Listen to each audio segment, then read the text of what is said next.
saya sering bilang gini, sibuk itu belum tentu menghasilkan sesuatu yang bagus. Nah itu bisa dibayangkan bahwa produktivitas itu sangat powerful. Kuncinya tadi kan, mindset, QCD, akses pasar.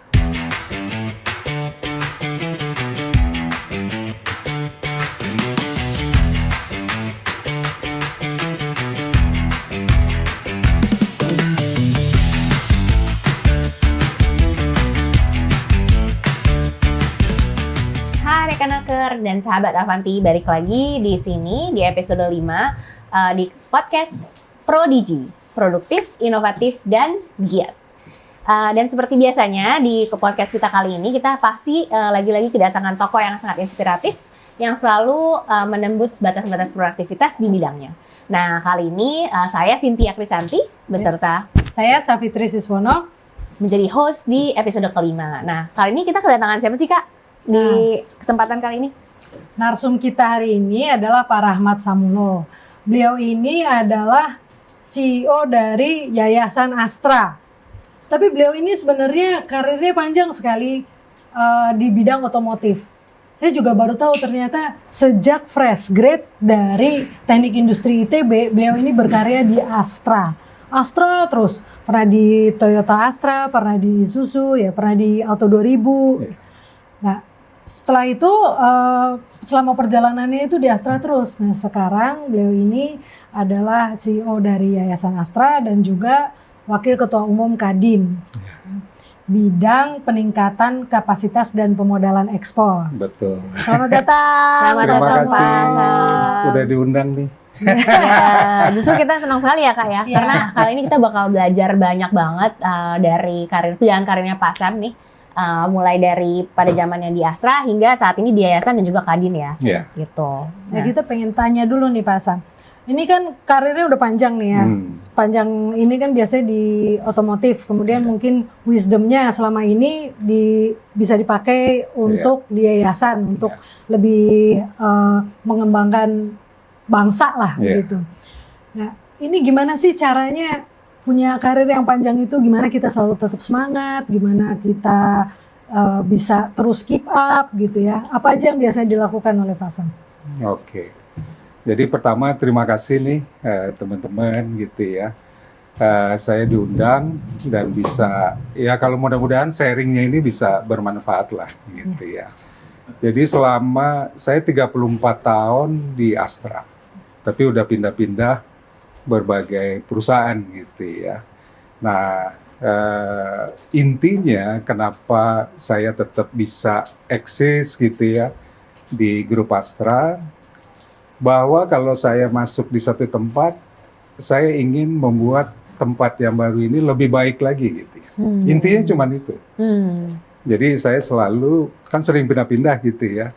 Nah, saya analisa dulu tempat baru saya ini kekurangannya apa, ya, yang bisa diperbaiki apa, caranya gimana? Saya tanya tuh orang yang di dalam dan pihak yang berhubungan dengan organisasi ini.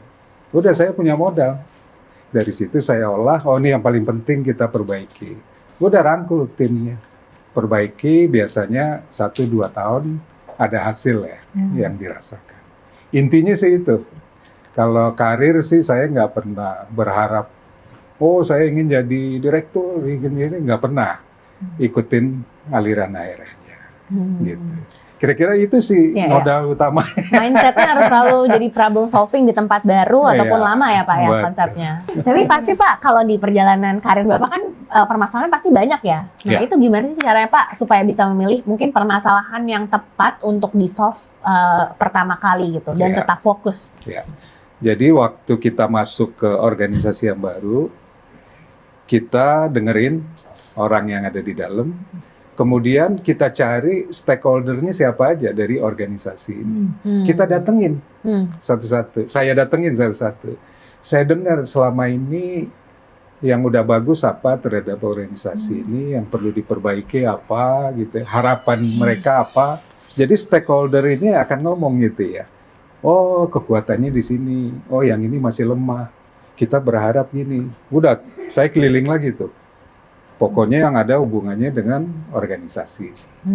Nah, setelah itu ya udah ada di kepala saya. Kira-kira apa yang jadi prioritas utama yang perlu diperbaiki. We make it better. We make it better.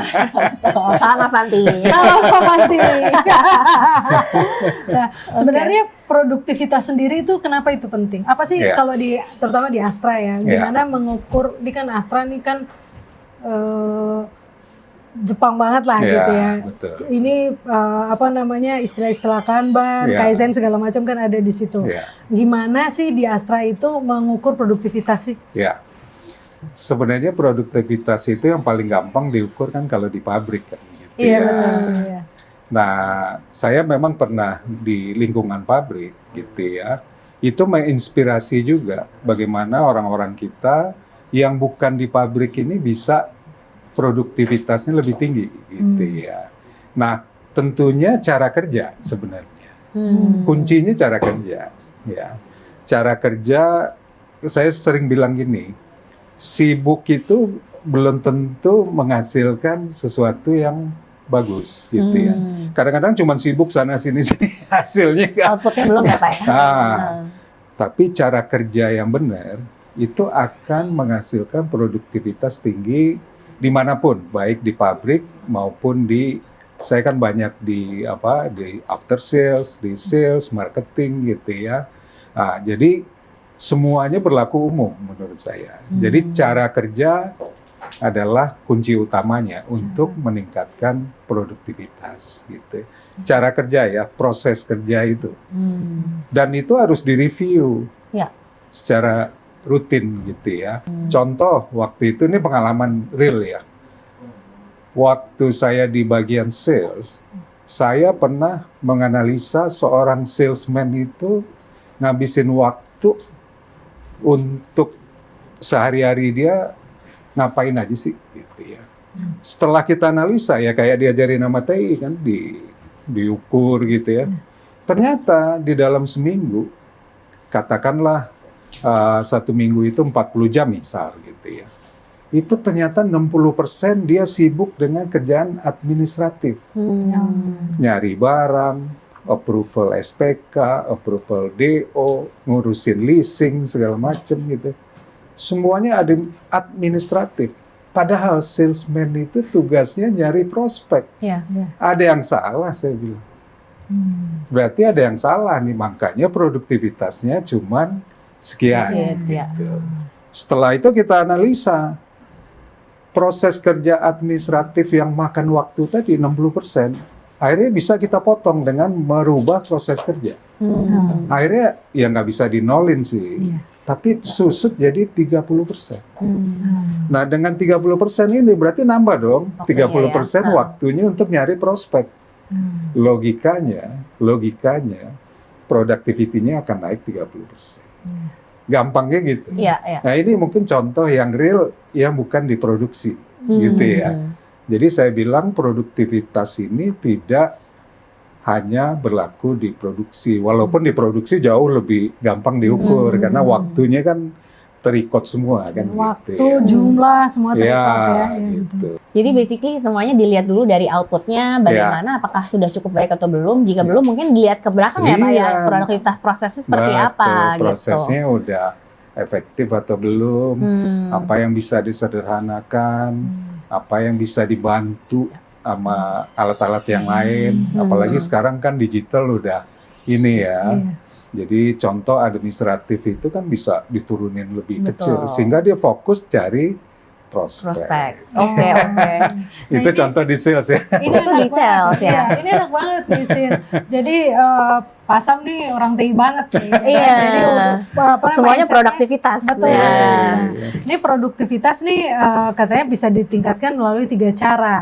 Proses, produknya sendiri, dan people. Ini tadi Pak Sam udah jelaskan mengenai proses ya. Nah tapi di proses ini kan yang menjalankan kan people ya Pak ya. Betul. Bagaimana kita memotivasi people nih yang tadinya biasa kan, tadinya kerja udah enak begini, terus memotivasi mereka untuk merubah tuh bagaimana Pak? Nah, jadi waktu itu di seluruh bengkel terutama di kota besar, di bengkel merek ini, itu pagi-pagi mobil masuk pada ngantri. Jadi waktu mau masuk bengkel, orang mau kerja, nganterin mobil dia untuk diservis, nanti sore diambil gitu ya. Jadi pagi-pagi datangnya bareng semua. Nah sehingga itu sampai jalanan macet, jalan di depan gitu ya. Nah kemudian akhirnya ya kita lakukan seperti yang di teknik industri.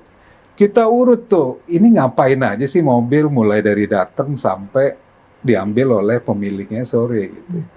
Ternyata mobil-mobil ini, karena di bengkel itu istilahnya stall ya, tempat perbaikan itu cuman sekitar 15 sampai 20 stall. Jadi sebenarnya sebagian besar mobil itu Ngantri ya, Pak? parkir gitu Ya. ya. Cuma nunggu gitu lah. Yang dikerjain itu cuma 20. Kemudian kita analisa, kita videoin dari pagi sampai sore segala macam. Ketahuan tuh bottleneck-nya di mana, segala macamnya. Jadi ternyata bottleneck-nya itu pagi hari kan service advisor yang terima itu jumlahnya kan paling 8 orang kan. Ya. Yang lain nunggu, yang datang 50 kok. Ngantri kan. Kemudian setelah masuk kapasitas bengkel kita cuma 15 sampai 20. Yang dikerjain segitu, yang lain yang 30 ngantri lagi kan. Kemudian pada saat di merek ini sebelum kita serahkan biasanya kita cuci mobilnya. Tempat nyucinya juga terbatas. Jadi ngantri lagi gitu ya. Nah, kemudian yang ngantri terakhir waktu nunggu diambil sama pemiliknya itu lebih lama lagi karena pemiliknya biasanya ngambil setelah pulang kerja. Terus rame-rame ya Pak pulangnya ya? Nah akhirnya mobil itu kita lihat ini bengkel ini bukan tempat repair mobil sebenarnya, tapi tempat parkir mobil. Banyakan parkirnya daripada yang repair ya. Jadi sebenarnya yang produktif mobil itu datang ke bengkel nggak sampai 2 jam. Kita hitung. Ternyata di bengkel dia lebih dari 8 jam. Artinya 6 jam. Itu mobil nganggur. Nah, iya, parkir itu tadi Pak. Parkir. Akhirnya ya kita lakukan perbaikan, bottleneck kita tingkatkan kapasitasnya supaya nggak menghambat gitu ya. Kemudian yang datang pagi-pagi ini kita edukasi. Ya, kita edukasi dengan sistem booking. Jadi ada yang datang pagi, ada yang datang jam 9, ada yang jam 10, ada yang jam 1. Tapi kita janjikan sebelum 2 jam selesai mobilnya. Sehingga dia nggak perlu bolak-balik. Kemudian tempat tunggunya kita perbaiki, kita bagusin. Waktu itu ya kita lengkapi wifi segala macam. Oh seneng deh 2 jam dia nunggu situ. Sambil kerja ya Pak ya? Iya sambil kerja. Kemudian 2 jam selesai, dia bisa ambil mobil. Jadi dia nggak bolak-balik ke bengkelnya. Customer happy, ya, karena nggak lama mobilnya. Kemudian dia juga bisa sambil kerja, nyaman, bisa ngopi segala macam gitu ya di tempat tunggu. Nah itu perbaikan yang dilakukan. Impact-nya apa ke productivity bengkel? Itu yang dulunya bengkel paling ya in average istilah kita unit entry. Ya, mobil yang masuk bengkel per hari itu sekitar 50, itu bisa naik menjadi 80. Nah ini jadi naiknya besar sekali ya? Tanpa investasi. Tanpa investasi yang besar. Nah itu bisa dibayangkan bahwa produktivitas itu sangat powerful. Kira-kira keren itu. banget ini ya, langsung kebayang ya. Karena kan kalau kita bilang produktivitas di lantai produksi di pabrik gitu mungkin ada beberapa yang nggak relate gitu. Tapi relevan sekali gitu. Sangat relevan pada banyak bisnis ya. Betul. Nah mungkin kalau kita translate Pak, kalau tadi kan kasusnya misalnya di bengkel ya ataupun di dunia pekerjaan. Nah ini kan sekarang di Yayasan Astra Bapak banyak bekerja dan di Kadin juga ya banyak bekerja dengan UMKM.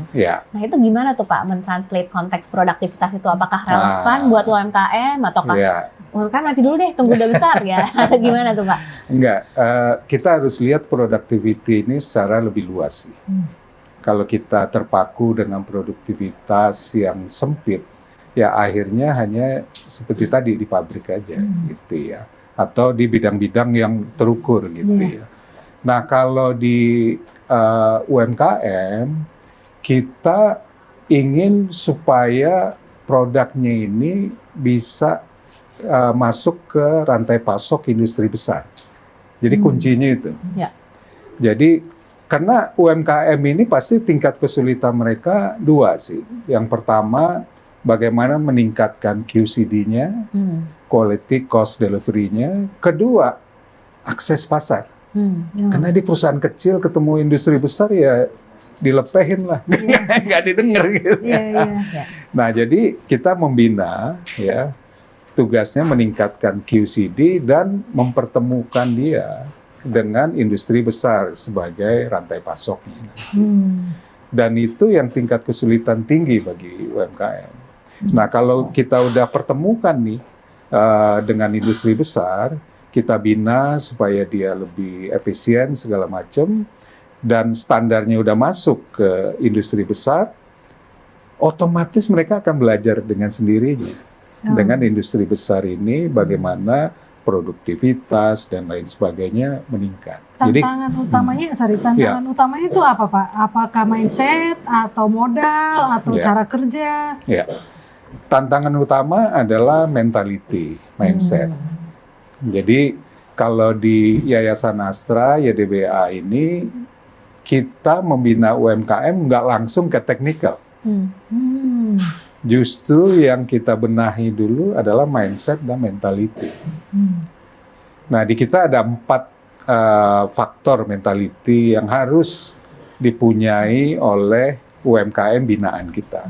Yang pertama, dia mau berubah. Kalau nggak mau berubah, ya mohon maaf, kita asesmen semuanya. Kita asesmen, kita lihat ini mau berubah nggak. Nah, itu yang pertama. Yang kedua, mereka ini mau berbagi nggak?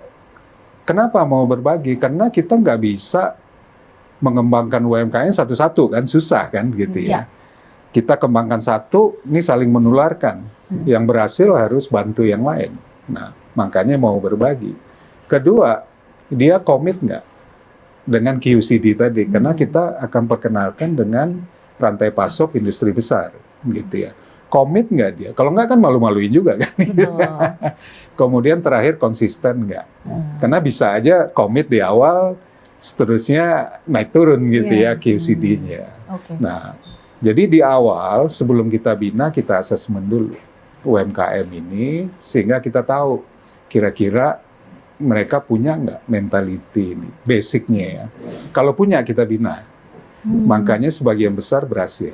Karena kita udah tahu dari awal mentalitinya ini kuat gitu ya untuk menjamin kesuksesan. Jadi hari ini ada 20 cabang Yayasan Astra di seluruh Indonesia. Jadi kita nggak remote dari Jakarta. Nah, jadi kita hadir di situ, buka kantor, taruh orang supaya pendampingannya itu efektif. Karena biasanya kalau tanpa pendampingan jadi knowledge saja kan. Jadi bisa belajar dari YouTube kali ya Pak? Kalau zaman sekarang ya. Yang powerfulnya itu pendampingan. Jadi apa yang dikasih materi ini harus dia terapkan gitu ya.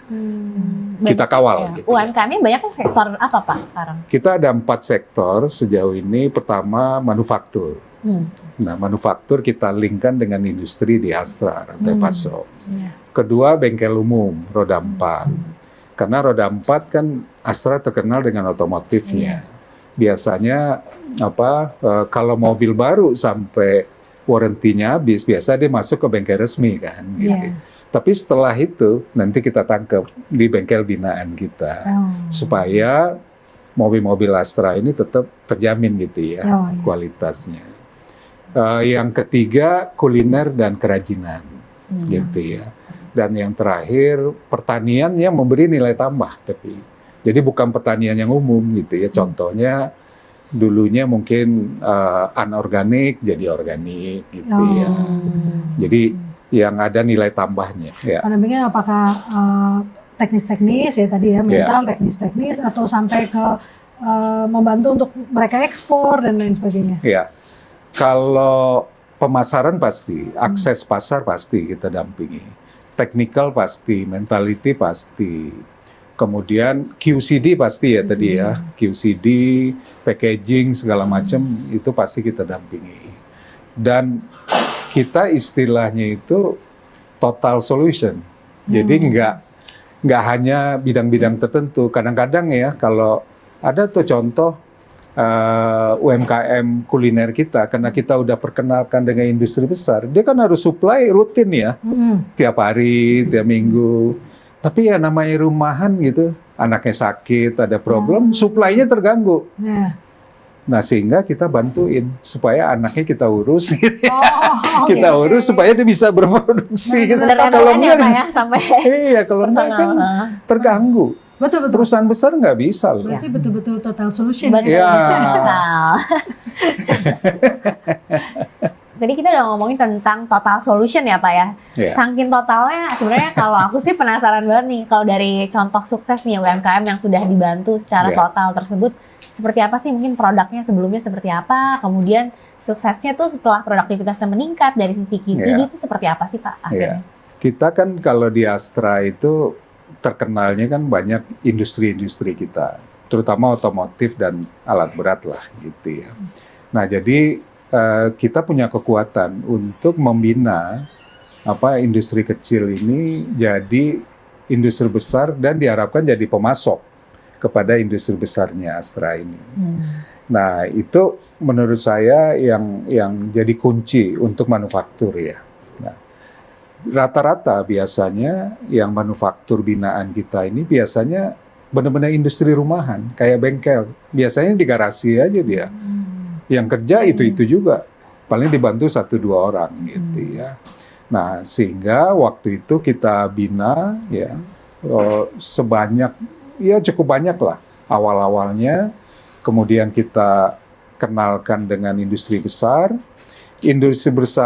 kasih sharing, untuk produksi harusnya begini, QCD-nya harus standarnya begini.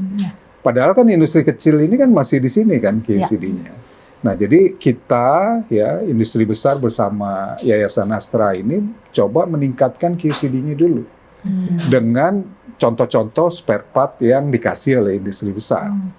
Nah, biasanya dengan pendampingan kita dari Yayasan Astra dan industri besar ini kira-kira 3-6 bulan ini bisa naik kemampuan mereka secara QCD gitu ya. Nah, setelah naik baru dia dipertimbangkan sebagai pemasok bagi industri ini, gitu. Nah, hari ini ya kalau saya record ada sekitar 88 yang dulunya benar-benar UMKM yang garasi itu udah menjadi industri menengah dan besar, yang sudah menjadi pemasok komponen kepada grup Astra. Nah, dari 88 ini bahkan ada 2 yang sudah menjual sahamnya di Bursa Efek ya kan. Oh, itu. Itu dulu yang kita bina dari kecil. Wow, keren sekali. Ya, gitu. Jadi memang secara hasil kuncinya tadi kan mindset, QCD, akses pasar. Kalau ketiganya itu berhasil, menurut saya ya udah tinggal lihat hasilnya aja gitu. Gitu ya. Ini terbukti dari angka ya. Dari angka terbukti gitu ya. Kira-kira ini manufaktur saya kasih contoh ya. Tapi gitu. inspiratif sekali. Berarti UMKM juga sebenarnya tidak boleh putus asa dan berhenti bermimpi ya Pak. Buktinya udah bisa ada yang masuk ke publik ya. Betul. Pasar publik gitu. Intinya tuh kunci kesuksesannya adalah mindset, QCD, akses pasar. Untuk mindset yang penting itu punya mindset mau berubah, mau berbagi, terus komitmen, konsisten. Itu harus dimiliki ya oleh UMKM dan mungkin kita semua ya. Kita semua masuk. Kita nih gimana nih? Ada global Kak. Ya. Terus mungkin aku penasaran juga sih Pak. Kalau produktivitas kan sebenarnya biasanya sangat dekat dengan gimana cara kita improve apa yang sudah ada ya Pak. Kayak dengan improvement business as usual. Tapi gimana caranya supaya kita tetap meningkatkan produktivitas tapi tidak lupa dengan inovasi. Karena kan inovasi kan biasanya menghancurkan ritme tuh ya Pak. Cara-cara baru. Iya. Saya karena lama bersama dengan Jepang ya partnernya. Karena memang kita selalu Kaizen, continuous improvement gitu. Di satu sisi ada inovasi yang perubahan cukup drastis gitu ya. Nah, kalau saya lihat dua-duanya harus jalan sih. Ya. Kenapa? Karena kalau contoh ya orang Indonesia, saya nggak mengkritisi ya. Orang Indonesia itu kalau mikirin yang bagus-bagus tuh, wah jago banget, cerdas gitu ya. Tetapi pada saat dia buat itu, dia tidak bisa memaintain gitu ya. Jadi istilahnya tuh, misalnya dia memperbaiki sesuatu, langsung kena inovasinya canggih, langsung. Tapi karena nggak di-maintain, nanti ngedrop tuh. Kemudian dia dapat lagi inovasi, begini. Akhirnya kalau kita tarik garis ya di situ aja. Jadi konsisten is a key. Iya. Nah, beda dengan saudara kita dari Jepang. Dia improvementnya dikit-dikit, tapi dia jagain bener. Jagain, udah naik sedikit, naikin lagi. Nggak pernah ngedrop gitu ya. Nah, itu yang membuat kalau kita tarik garis, dia naik terus gitu ya. Nah, inovasi apalagi zaman sekarang ya, itu kan banyak terobosan-terobosan gitu. Itu juga sangat penting gitu ya. Nah, itu dibutuhkan visi pemikiran yang jauh gitu ya. Saya contohkanlah di Yayasan Astra YDBA ini, beberapa tahun belakangan ini kita memang fokus membina UMKM sebanyak 2.000 UMKM lah per tahun gitu ya. 4 sektor tadi. Tetapi karena YDBA Yayasan Astra ini udah sangat berpengalaman dan secara proses pembinaannya saya bisa katakan sangat jempolan gitu ya. Kenapa Yayasan Astra YDBA ini nggak menjadi gurunya guru gitu ya. Artinya kita ingin membina pembina UMKM. Oh iya. Nah, jadi supaya penerima manfaat ini jauh lebih gede gitu ya, lebih besar gitu ya. Kalau kita bina langsung kan cuma 2.000 kapasitas kita. Tetapi kalau kita membina ya, pembina UMKM di Indonesia yang mungkin belum terlalu berpengalaman, itu dampaknya kan gede. Mungkin dia punya 100, ini 100, kita bina 10 aja udah 1.000 dapat. Multiplier effect ya Pak ya. Cuman saya bilang sama teman-teman saya nggak mau yang kita bina ini hanya berhenti sebagai knowledge. Tapi saya pengen apa yang kita lakukan itu benar-benar diterapkan.